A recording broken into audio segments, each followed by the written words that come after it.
It's Otah, it's Ivanu, Ivanu, Ma'asot, Ma'asot, B'divrei Torah. Amen. Amen.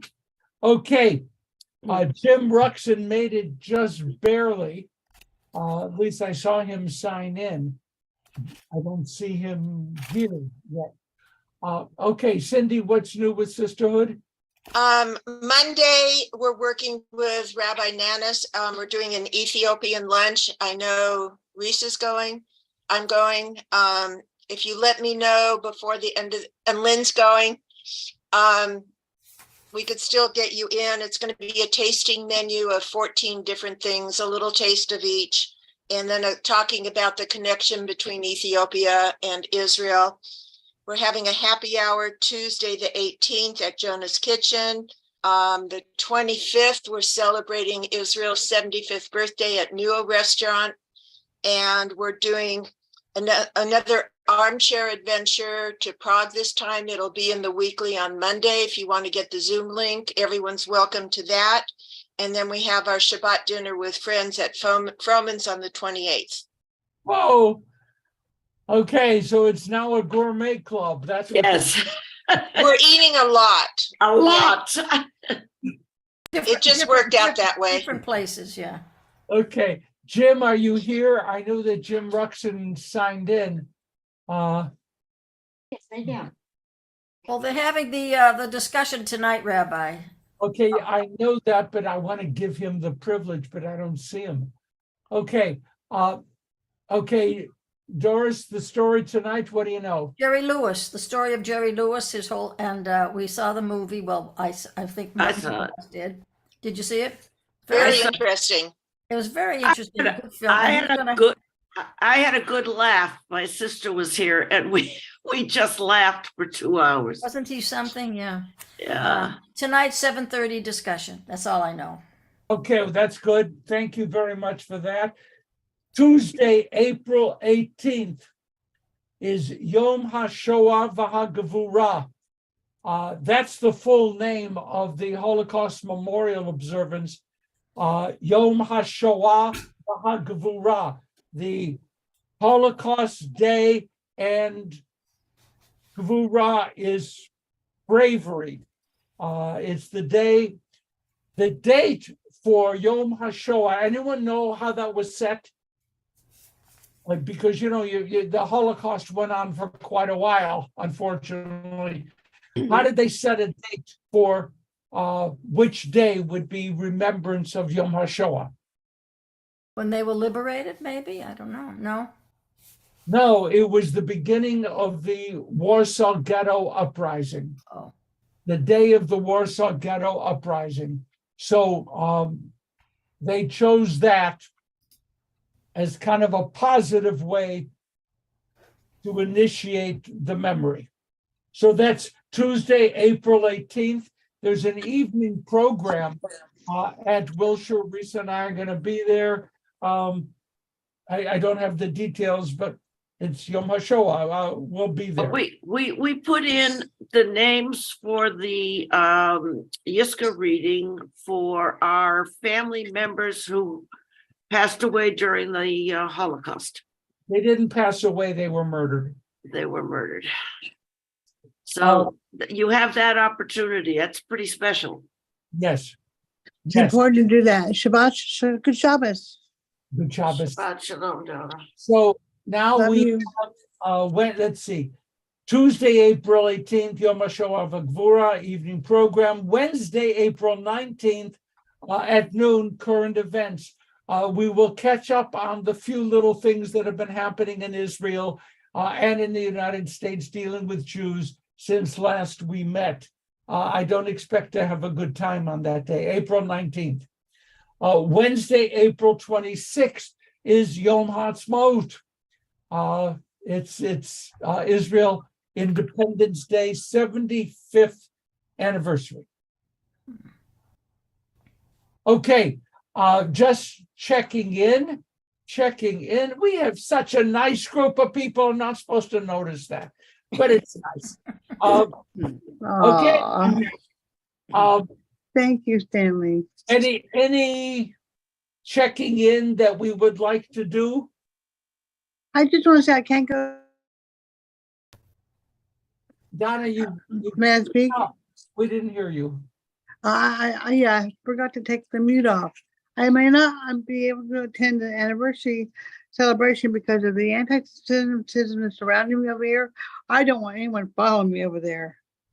So I'm going to stay home in my apartment and pray and read the Torah and play my guitar and just let the angels of the Lord protect me and sit right here and be thinking of everybody. But I'm not going there because I'm not going to go into it. Hey, thank you, Donna. Thank You're welcome.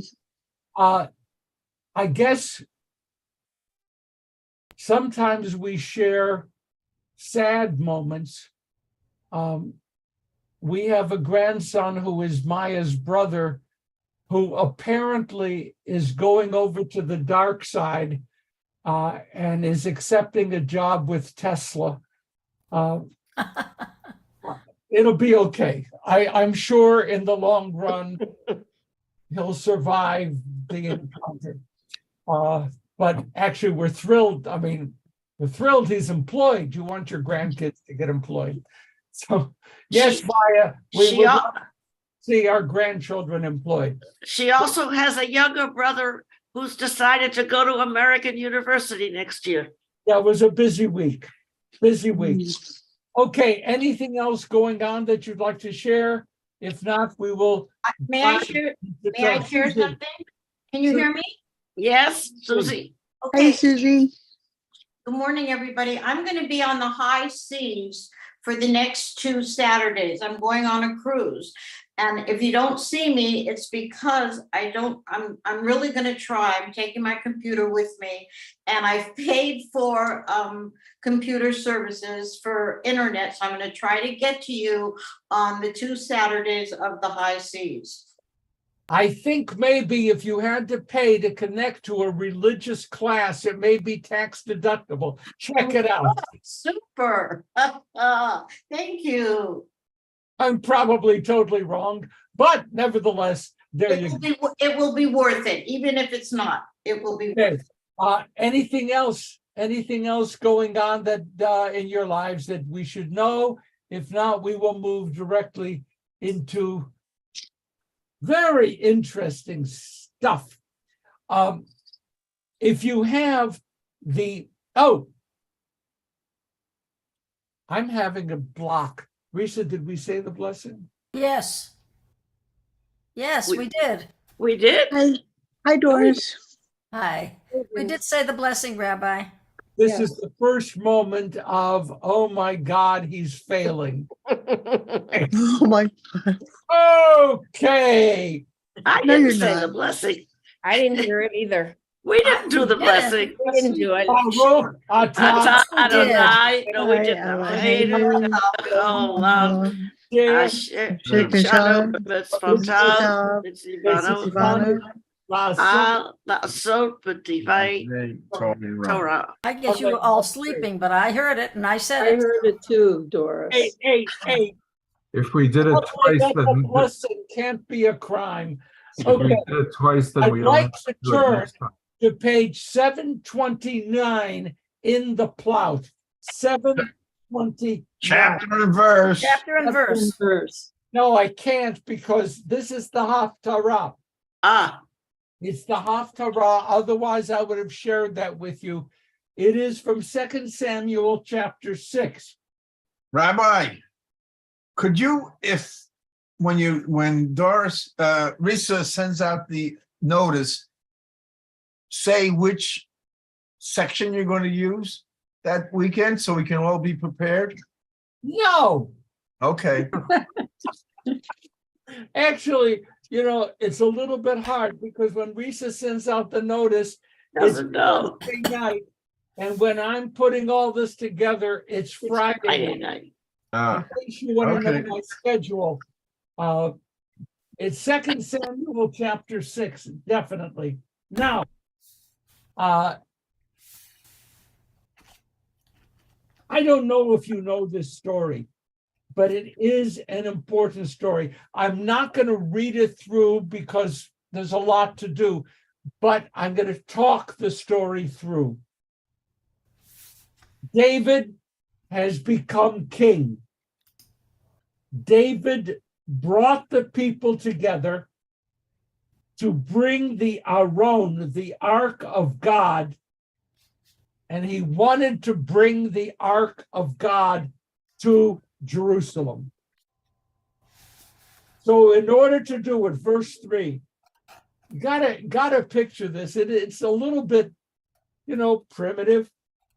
They had this glorious Ark of God with the cherubim and the whole thing, and they put it on a cart, but it was a new cart, and took it out of where it was, and they had two people driving the cart. Verse 5, David and the rest of the Israelites were dancing before God. Now, it doesn't say dancing. It says Mesachakim. They were partying. But I'll accept dancing is acceptable. And the sound of harps and lyres and hand drums, rattles and cymbals, the kind of musical assortment that in fact would go on in the temple itself later on. Now, verse 6, here it comes. When they got to the threshing floor of a guy named Nachon, the oxen stumbled, and the cart on which the ark was became unstable. So one of the guys leading the cart, Uzzah, reached out to stabilize the cart, okay? So that the ark he went to stabilize the ark so that it would not fall, God forbid. Verse 7. And I'm going to read this. And the Eternal grew furious with Uzzah, and God struck him down on the spot because of his effect. There he died next to the ark of God. Verse 9. That day, David was terrified of God. The word terrified, frightened. The terrified is an embellishment. He was frightened. How can I let the Aron come to me? So David was not willing to have the ark brought to him at the city of David, part of Jerusalem. So he had it diverted. And it remained in this other place for 3 months until everyone noticed that the place where the ark was thriving. Good things were happening. It was a sign that it was good to have the ark there. Then David said, okay, it's going to be safe to bring the ark to the city of David. And verse 13, when the ark bearers had gone, by the way, ark bearers, the cart seems to have disappeared. The ark bearers, David sacrificed an ox and a fatling every 6 steps. And he was dressed in a linen tunic. And he was skip-hopping, dancing before the ark. And they brought up the ark of the Eternal with shouting and blasts of the shofar. You get the scene. It's pretty fantastic, pretty exciting, and pretty scary. And then, just as an addendum, Thanks, Rabbi.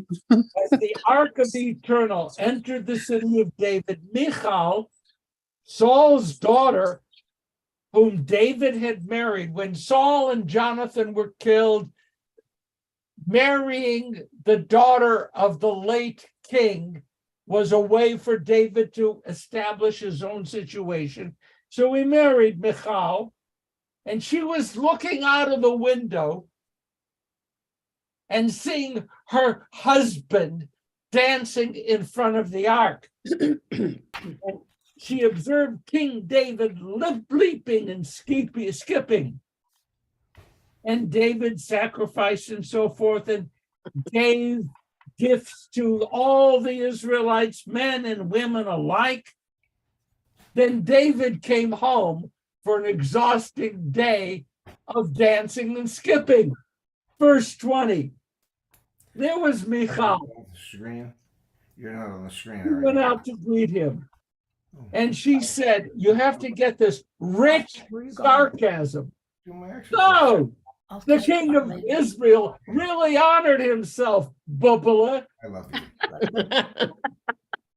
you. Showed himself off before every slave girl like an empty-hearted lout.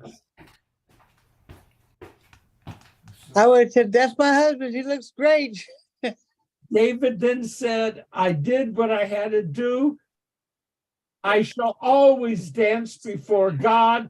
I will dishonor myself even more and lower myself even more. I shall be honored by those slave girls. And Michal, Saul's daughter, never bore a child till she died. End of story. Oh, Never bore a child till she died. What? God is assumed to be the source of fertility. Remember, Hannah, others pray, God should, Sarah, because she said what she said, God punished her with infertility. She insulted her husband. And I would imagine that she and David didn't party a lot for the rest of their marriage. Now, the end of it was just for fun. I mean, that's, oops. Okay, Tamara. Yes, I was enjoying myself. Okay, Tamara. It doesn't say God closed her womb. It doesn't say she was barren. It does say she didn't have a child till she died. The rabbis say she died in giving birth. Later on in 2 Samuel, it says that she had 5 children. Rabbis say she had 1, a daughter. There's a whole lot of things, but really what's important, I don't know that the writer wants us to condemn what she did. She really confronted him. She was unhappy. She was inside, he was outside. He's responsible for the death of her entire family. She is not celebrating this day. She's not invited. So there's a lot of pain in this moment between a husband who's having ecstasy and a wife whose life has been embittered. So it's a very poignant scene. And I think the writer leaves us wondering, why is it she didn't have a child? Whether it is God, whether she refused him, whether he refused her. But it really is a very powerful nuance scene. And I say that because Michal has been a very important figure in work I've done. I actually co-edited a book on Michal. And there's a lot of really amazing stuff about her, from beautiful Hebrew poetry to very nasty sermons that accuse her of all kinds of things. So I wanted to make it a little more complicated. Okay, in response to this, I would like to push a button to delete all of my prior comments about Michal. Okay? I plead ignorance. I didn't know you wrote a book about Michal. Is she in the pantheon of women leaders? Does she occupy a space?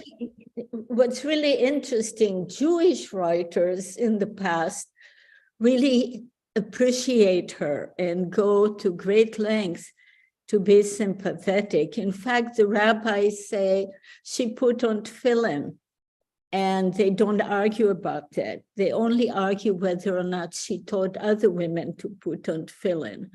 So even the rabbis are sympathetic to her plight. You know, she was abandoned, and then when David wiped out her whole family, he sends his general and he says, go bring me my wife Michal. Now he needs her because he's claiming the crown, but there were all those years where he left her, married other women, had other children, and she was chopped liver. But now he needs her, and he doesn't come quoting. He said, she's mine, bring her to me. And she's forced to leave the man she has been since married to, because she was married to somebody. And in 2 Samuel 3, there's this poignant scene where David general comes to get Michal, and her husband Palti follows her, weeping because she's being taken away. And then the general tells him, go back home, and he leaves. So this is a woman with a story, and there's quite a bit about her. She was a woman who loved David. When she was a princess, she sought him out. She helped him rise to power, and then he dumps her, first wife dumped, as he follows his career until he can use her again. Wow. What a nice guy. Yeah, Well, that's King David. We love King David. And I'd like, if I could put a meme of myself on the screen, it would be of a dog, tail between its legs, yipping off into the distance. I should have warned you. Once you mentioned Michal, I should have warned you. Thank you for that information. I didn't know all that about David. These men in the Bible, they were not nice people. I mean, they were just monsters, it seems to me. I'm starting to become fond of Cleopatra. Using women and just, to their own advantage. I don't know. I'm not happy. Yeah, because that's something no man would do today, thank God. Better not. Not my life. One of my very close friends is Rabbi John Rosoff, and John and I chat a lot and work together on literary projects. And last week, 2 weeks ago, John told me that he believes he's a lineal descendant of King David. Oh, dear. Now, it happens through his family, he's able to get into like the 1500s. Wow. And through legitimately that way. And then genealogists have tried to track the descendants of King David, and those two lines meet. So John believes that he has a family tie to King David and felt good about it. When this class is over, I am going to send a note to John saying, don't feel so good about your connection with King David. Okay? Not a nice man. Tamara, is there a name to the book, or how would people access if they want to read about Michal? I will put the name in the chat. Super. Okay, thank you. Thank you, Brad. Rabbi, I'm changing topics here, I guess, because I'm going back to the beginning of the story. That's where you want to be. With Uzzah, who got killed because he attempted to write the cart. And I'm wondering if this isn't the connection with the Torah portion of the week, the story of Nadab and Abihu, if that isn't why this particular passage was chosen as the Haftorah reading for the week. Totally correct. Yes. That's why I chose to hit the Haftorah this morning first, we're going to go back to the Torah and read about Nadav and Avihu. But again, we have a very interesting portrait of God. The intention of Uzzah was positive and even respectful, right? I mean, wanted to stop the ark from tipping over. And in response to that, God killed him. Then we're going to go back to Nadav and Avihu and try to put this story into the context of our understanding of God. Really? This is how God responds. Very challenging. And yes, Brad, that's why I chose to go to the Haftorah first. Totally. And that's why this Haftorah was selected to be with this Torah reading. Okay, any other comments before we move back to, what does this say? It was a great lover or something. He was a great. I was saying that David must have been, but too bad he wasn't a good husband, like Paul Newman and Joanne Woodward, who even in the midst of Hollywood that were always faithful. Paul said, "Why go out for hamburgers when you have steak at home?" Faithful to his wife all the time. I am going to move on from that topic. Couldn't help it. Okay, and Donna Shapiro wants to feel sorry for you. David has.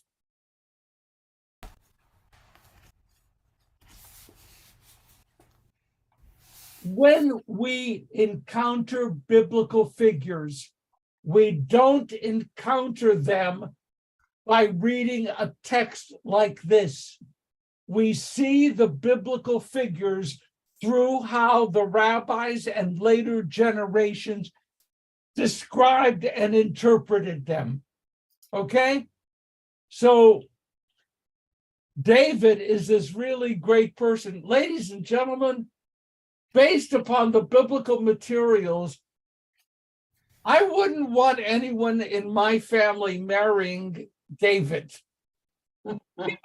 He was not a lovely human being. Not a nice Me guy. neither.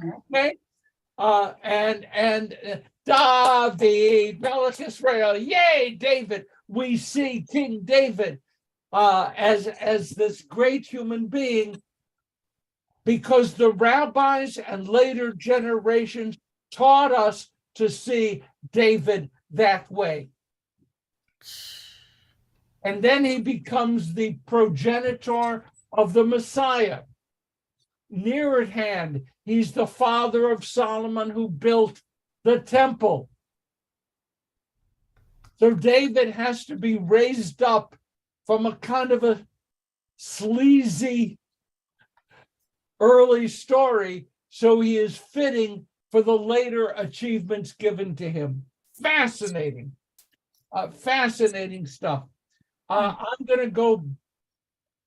Let's see what do I have here. The beauty of the Bible is that men and women are complex. Good. David is a skilled politician, not a great husband. He's a skilled politician. One of my favorite scenes in King David's life is the deathbed. David has promised that he will not take revenge on this person and this person because he was trying to build up an alliance of support. So he basically said to people who had done him wrong, don't worry, I've got your back. I am going to take care of you. You're going to be good. Support me. It's a great kingdom. Now, deathbed scene. David is on the deathbed. King Solomon is there ready to take over. And like in the television show Succession, okay, right at the moment of his death, what does King David say to his successor Solomon? Here is a list of all the people who did me wrong. Kill them. Oh, God. And that's the that's the deathbed scene. My So God. David kept his word. Really? He kept his word. He didn't lay a hand on his former enemies. May I ask you a question? But he took care of it through Solomon. And that's our last memory of David before he died. So, Jesus Christ. okay. Donna, quick, because I have a question. How does Adonai feel about, and the rabbis feel about, I really protect women and children, and I don't want like anyone hurting them. So if someone does harm a child, I think they should get the death penalty. I just really do. I mean, in a horrible way, they hurt them. by the way, What do you think of it? did you read this story about the 9-year-old girl who had a pet goat? No. This is No. now in the New York Times, and it's a big story. She raised the goat. She's a member of a 4-H club. She raised it as a project. The kids raise an animal, bring it to the fair. Mhm. The animal is auctioned off way above what the animal would bring, raising money for 4-H. And the animal is then sold to be slaughtered. The girl brought her goat to the fair, handed over to the 4-H people, and then regretted.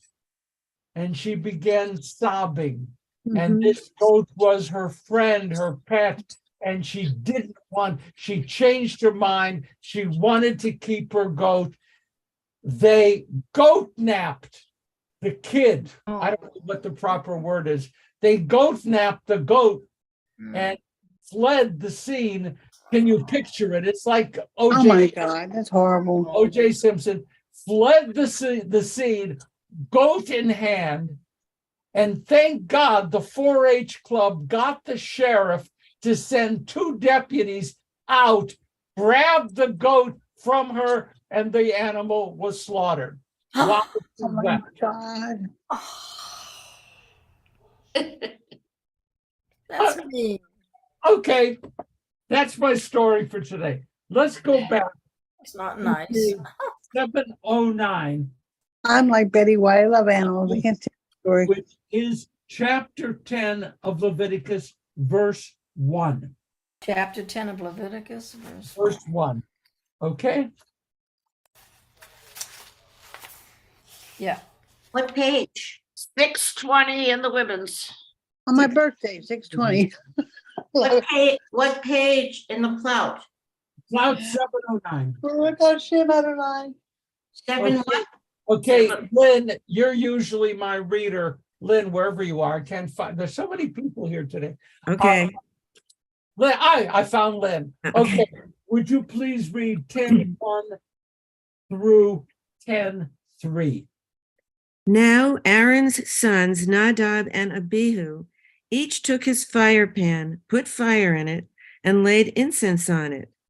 And they offered before the Eternal alien fire, which had not been enjoined upon them. And fire came forth from the Eternal and consumed them. Thus they died at the instance of the Eternal. Then Moses said to Aaron, "This is what the Eternal meant by saying, through those near to me, I show myself holy and gain glory before all the people." And Aaron was silent. This is a well-known story. Yes, we all know this story. But again, first of all, you see the connection to the Haftarah, right? I Yes. mean, it's a very similar event, if you will.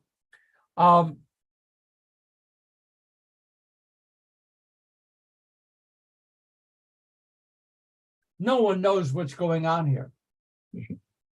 There is great confusion among the rabbis. Michael.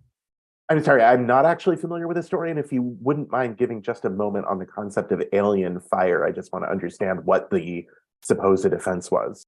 Okay, tomorrow, That's the question. That's the question. tomorrow, what is Eish Zara? What is alien fire? Me? Yeah, If an alien, we don't know what it means here. Excuse me. It says it wasn't commanded, so it's one of the things we don't know what it means. For an alien not authorized, they brought fire from the wrong place. Who knows? It's a mystery. It's part of the really bizarre story that has more questions than answers. But the presumption is that, as with the Haftarah, these sons of Aaron are attempting to honor God. They're just doing it the wrong way. That may be implied that they're being over enthusiastic, but they're doing it. They're taking initiative. They're doing an innovative service. And it's a creative service. They brought a jazz band out on the bima, and God zapped them. Right. But you're right. By having the Haftarah there, the rabbis interpret it, as you said, that it was something, a way they were trying to honor God, which really makes sense in this context. The Sedra, Michael, is called Shmini. It means 8. There was a 7-day consecration service for all the priests. So Nadav and Avihu were consecrated just then to be Kohanim. They were the top of the heap. 2 of the 4 sons of Aaron, 2 nephews of Moses and Miriam. And you got to figure, 7 days of consecration services, even in the old days, that's a long time. These people probably all slunk back home to go to sleep, okay? Nadav and Avihu, 2 of the new Kohanim, for reasons we don't know, did something which we don't understand. It says that they were not commanded to do that. That's a little bit of a window. We know that they were not commanded, go do this sacrifice, right? Remember, not 24 hours, just right before that, they were all given instructions as to how to be priests and what they have to do and the whole business. And fire came forth from the eternal. Vaytetze eish milifnei Adonai, vatochal otam vayalmutu. Consumed is such a happy word. Tochal means ate. It ate them up. And one of the more interesting statements by the rabbis is that their outer flesh was not touched. The fire entered their bodies and burned them from within, so that the physical appearance was not altered. They were just internally incinerated. And then Moses gives an answer. Do you know what the primary rule is when visiting a house of mourning? We are taught over and over again, whatever else you do, don't do theology. Don't do theology. Not now. They're crying, they're weeping, they suffered a loss. God had a higher purpose in mind. Don't do that. Be consoling, learn to listen, whatever. Moses, the great teacher, Moshe Rabbeinu, Aaron is shrieking, probably in pain, and Moses gives him theology. Okay? Those near to him, through those near to me, I will Kaddish, a strange word. Either I will be given a chance to show myself as holy, or I will be sanctified. I could read that either way. Moses says to Aaron, through those near to me, I show myself holy, and thus before all the people, I will be honored. And Aaron didn't pick up the theological discussion. What did Aaron do? Quiet, nothing.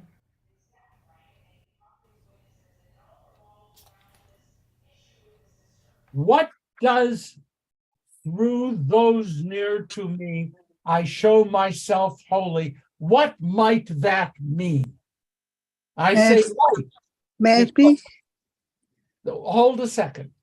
What might that mean? I want to give other people a chance to think and to raise hands. But what might it mean to say, through those near to me, Kaddish? I will be shown to be holy, or I can make myself holy. Okay, Donna? Shown to be holy means emotionally connected and showing affection to those you care for that you're near to. Being there for them, not being what you said, religious or quoting scripture, or, being what you said before, but being there for that person. Anyone else want to offer what this means? I'll tell you what I think. How you've heard me say this. Getting close to God is dangerous. And you've got to be more careful than if you were an innocent bystander a few blocks away. If you are going to seek out an encounter with God, the result could be fatal. Those who claim religious leadership have to be wary of how they relate to God. Tamara, that's how I read this. And it brings to painful memory the ethics charges within the Reform rabbinate, but not just Reform. Rabbis or other religious leaders who act immorally or illegally. There was even one rabbi in New Jersey who had his wife murdered, which the board, after a while, decided was not a good thing. No, that's Stanley, you're not. but he paid to have his wife murdered, and that was considered not a good show of religious leadership. Oh my God.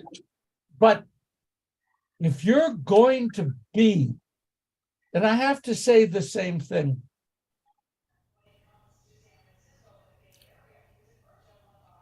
I've shared this memory before of an ultra-Orthodox cantor who was a slum landlord in New York and who was eventually brought to trial for being a miserable slum landlord. And the picture of him sitting in the courtroom with his yarmulke on made me intensely suffer. God said through Moses, those who are near to me have a burden to show respect. Okay, I have Mara, I have Larry, I have Michael. Go ahead. So the verse says, then Moses said to Aaron, this is what Adonai meant by saying. But we're hearing what Moses is saying. We're not necessarily hearing what God is saying. So I question that.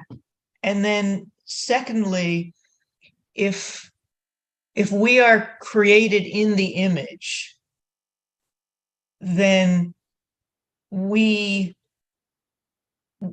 there's an imperative to be as near to God as possible. So hearing Moses say to Aaron, this is what Adonai meant by saying, through those near to me, I show myself holy. It doesn't ring, it doesn't make sense to me. It seems to be a human response to what has happened, not a response that has come from God. It's very interesting, Mara, that the rabbis, the commentators, challenge that phrase. This is what the Eternal meant. Who Adonai? This is what God said. The term meant is coming from the translator. They try to find out where God said it, and quite frankly, they don't do a good job of it.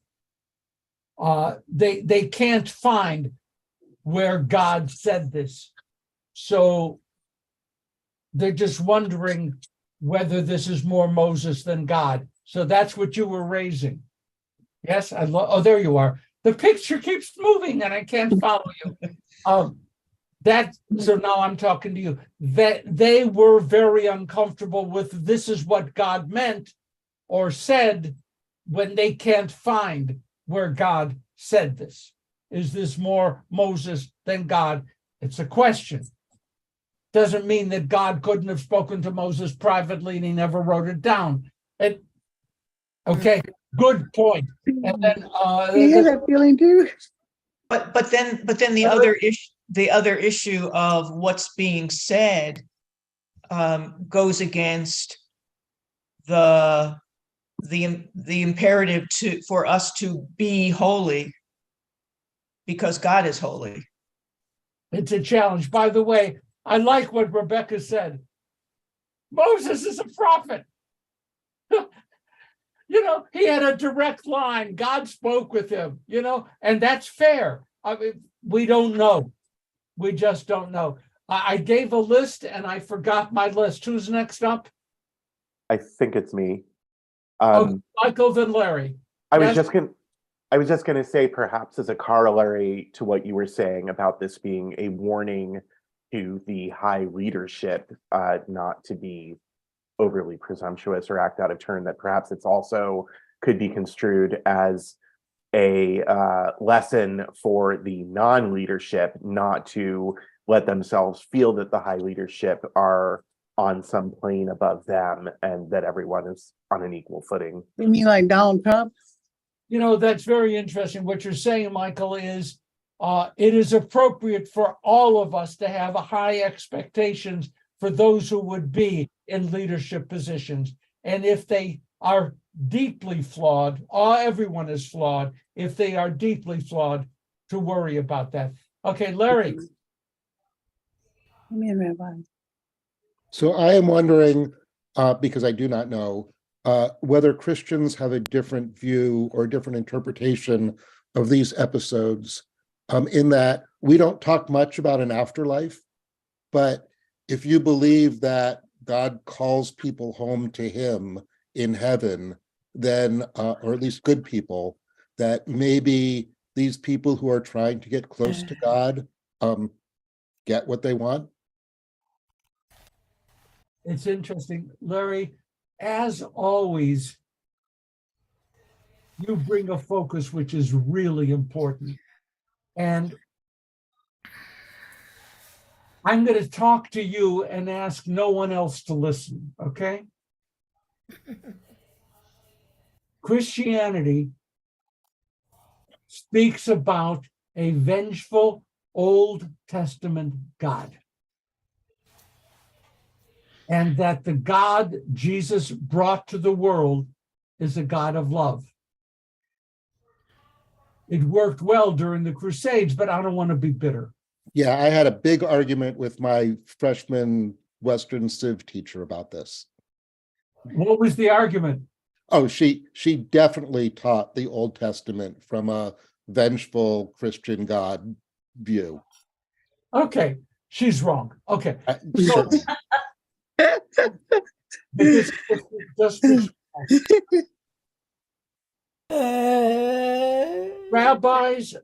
rabbis on the pulpit today and rabbis over the centuries have said this is utter nonsense. What does it say? Ve'ahavta et Adonai Elohecha. Love the Lord your God. Love, God loves. Song of Songs, God loves. Mhm. But this is putting on blinders. There are moments in Hebrew scriptures, Tanakh, when to my mind, God is a vengeful, punishing God. Mhm. To try to say that doesn't exist or is misunderstood, I think is a weak approach to Bible criticism. The God we meet has many facets, but one facet is vengeance. God exacts punishment. To say that doesn't happen in the Torah, it's not accurate. Mhm. To say that the God revealed in the New Testament is filled with love is about as accurate as saying the God of Tanakh is filled with love. When you're dealing with the God description, it isn't all pleasant. It just isn't. And that we have to deal with as we understand life as being not all pleasant. But thank you for raising that, and I'm glad we had this private conversation. Do not mention it to anybody. I see Ray, Kevin, and Stacy, but help me remember Ray, Kevin, Stacy.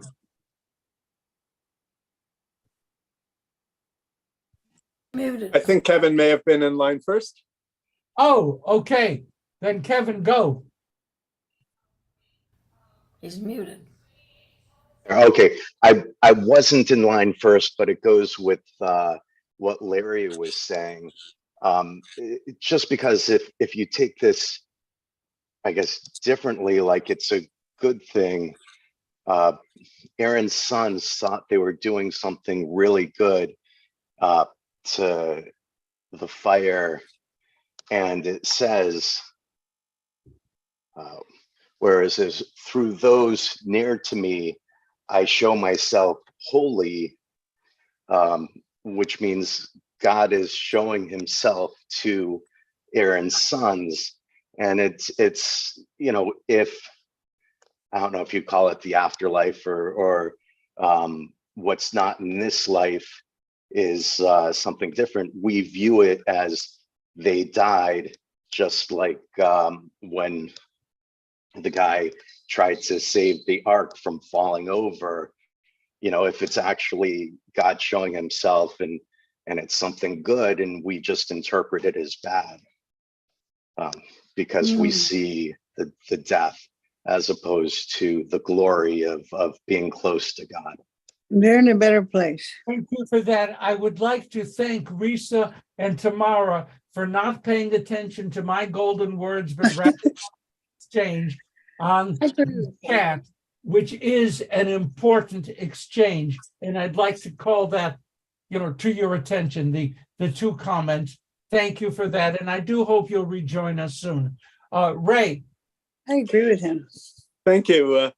I am struck in that whole sequence where that certainly problematic business of the alien fire and the consuming happens, and then Moses says, "This is what Adonai meant by saying yada yada," and then Aaron's silence. I am suddenly feeling a strong foreshadowing of Moses's later striking the rock and again imposing himself as a interpreter and further elaborator upon things that were either said or suggested to him by God's words and actions. And whereas in the past I have been struck mainly that Moses not being able to go into the promised land because of that one rock striking episode, I've felt that as very harsh. I'm seeing these two episodes together as the same arrogant behavior from Moses, and now seeing Moses more clearly as a repeat offender who just didn't get it. And I find that compelling. Wow. By the way, be wary of prophets. They tell you what God said to them. How do you know that's exactly what God said to them? Okay. I wanted, okay, Stacy, we're gonna have to wrap up. I have to go. I'm sorry. Okay, Stacy? Very quickly, I just wanted to mention a few comments about, the whole ethical sense of religious leaders, especially, Jewish leaders. I thought to myself, we remember a couple of people who are Jewish who are just horrific human beings. And at least in my mind, it's like, I'm sorry that they were Jewish, Bernie Madoff, Jeffrey Epstein, Harvey Weinstein. So there are these. They were Jewish? I'm sorry. Yeah, surprisingly, yes. But the point being is that even religious leaders do horrible things. And I think obviously we need to hold them to a certain ethical standard or hope they're, a mensch. But, they have human frailties like everybody else, but they shouldn't be, I don't believe, in those positions of authority and of religious authority, because I think it sets a terrible example. And anyway, that's just my thoughts on it. That's great. Anyone else who has not spoken? If not, we're going to have to close. Okay, Risa, what? This is hitting me now through those near to me. I show myself holy. Yes. If you're so close to God and he cares about you for special reasons and you get that close, maybe you sneak a peek at his face and therefore you must die. Wow, that's profound. I don't know, Stanley, that doesn't look happy. I think it's a really good insight. I resent being confronted with something I hadn't thought about. Oh, well, that's. Hey, Shabbat shalom, I gotta go. Bye, guys. we have to finish Arthur quickly, and then we have to go to Kaddish. I love you. I gotta go. Arthur?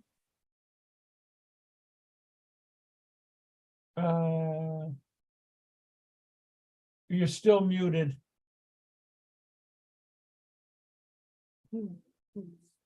You're still muted, Arthur. Okay, we're gonna have to, I'm sorry, we're gonna have to move on. We're gonna have to move on. So much more to do today. Okay. We're gonna move on. We're gonna move on to Kaddish. Arthur, are you up?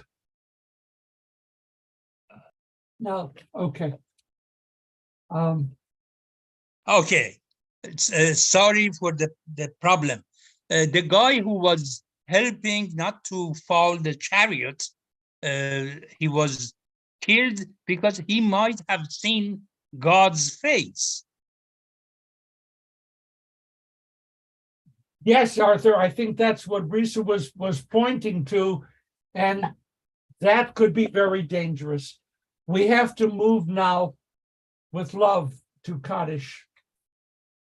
Those who have passed away during the past month Evelyn Eigler, Norman Epstein, Donna Golden, Ron Gordon, Homer Gurin, Ruth Callan, Phyllis Kogan, John Levi Jr., Judith Miller, Mac Sheftal, Fran Shanbram, Hillel Silverman, Dina Taslet, David Wolf. I presume Hillel Silverman is the Rabbi Hillel Silverman who passed away. Yortzites that occurred during the past week. Adrian Edelman, Milton Age, Irving Applebaum, Alvin Astor, Malvin Bank, Les Michael Bateman, Jack Becker, Robert Berg, Elaine Berkeley, Muriel Berman, Milton Bloomer, Peter Canello, Joanne Chu, Sam Cooper, Betty Davids, Rivka Davidson, Soraya Delcha, Betty Delinko, Lawrence Allen Dresser, Abel Kanan, Lillian Evans, Mary Jane Fate, Joanne Epstein Feldman, Robert Israel Feldman, Helen Feldscher, Sylvia Fox, Marshall Gelfand, Louis Gerald,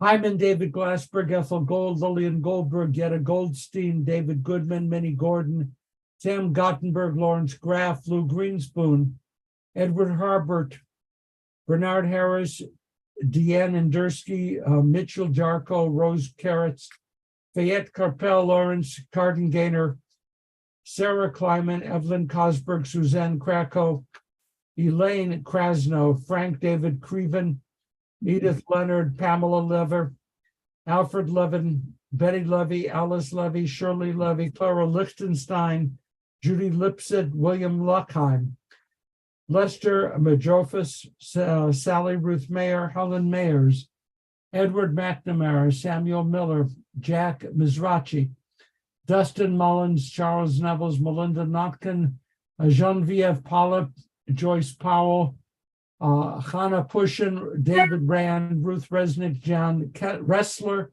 Betty Rosenberg, Ethel Rosenfield, Joseph Ross, Samuel Roth, Paul Ruxin, Rhoda Sarnat, Ethel Schatz, Evelyn Schuckman, Mildred Schwartz, Simon Schwartz, George Scheckman, Herman Schrager, Meyer Silverman, Richard Morton Sloan, Jay Small, Jesse Steingold, Olga Stock, Rose Tarshish, Josephine Tramer, Cecilia Ullman, Russell Weinstein, Evelyn Weissman, Jacob Weinertz, Molly Dawn Whitrack, David Wolf, Dorothy Wright, Ronald Siff. I apologize to those whose names I have mispronounced. If I have omitted any names, please speak those names aloud now or say them in your hearts. We remember as well those who died in defense of the United States, those who died in defense of the state of Israel, those who died through senseless acts of terror, those who have no one to say Kaddish for them.